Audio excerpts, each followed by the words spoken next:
Hello everyone, happy tracking channel sa inyo lahat. Kamusta kayo? So sana sa mabuting yung kalagayan guys. At meron ako sa inyong ipapakita na 4x4 na mini dump truck canter. Ayan, ito. Oo. So yung engine nito, alaman ko pa kung ano yung engine, pero mukha siya, ano siya, inline siya, no? Boss, alam niyo yung engine nito? Baka 4D33 siguro to. Okay, mukhang electronic type oh. Anyway, ayun,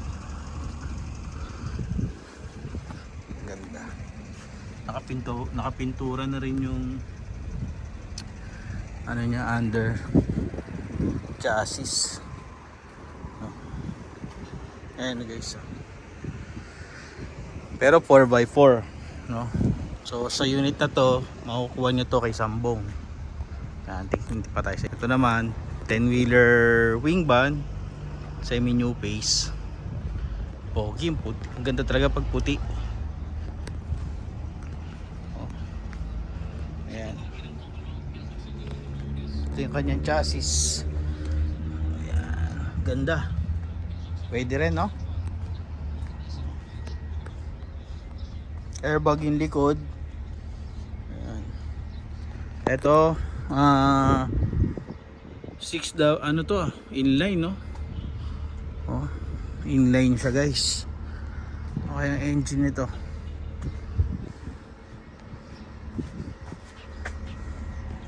WF1, no? Ito guys, inline, no? Inline CYM original, ano, molye, center bogie.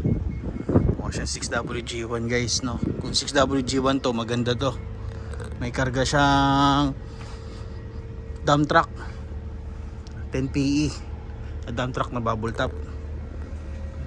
Ito ang kanyang chassis, maganda to kasi mataas yung makapal. Ayan guys, yung tinutukoy ko, single differential siya. Pero yan, tignan nyo, ganda ng kanyang secondary chassis. So guys, paalam ko sa inyo, nandito tayo sa port.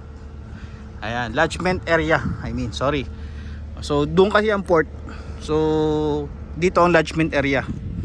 Dito ini-inspection muna lahat, i-clearing muna yung mga papers bago i-out dito sa lodgement area. Ayan. So, may mga ipapakita pa ako sa inyo guys na mga unit dito sa lodgement area. Nandito lang tayo sa isang area muna guys, no?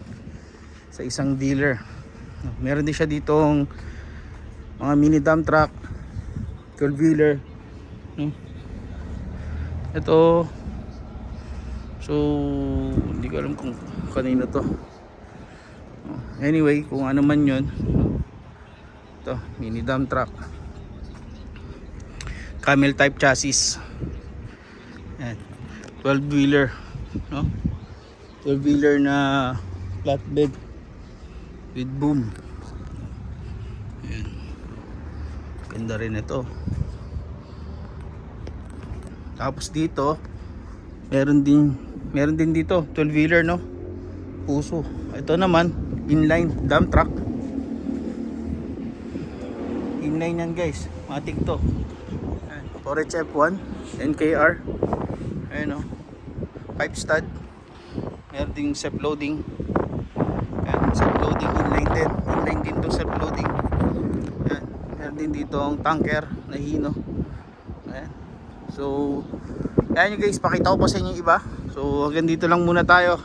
Iba-vlog din natin tong ibang mga truck dito. So ayun guys, happy tracking channel everyone. Thank you, bye bye and God bless.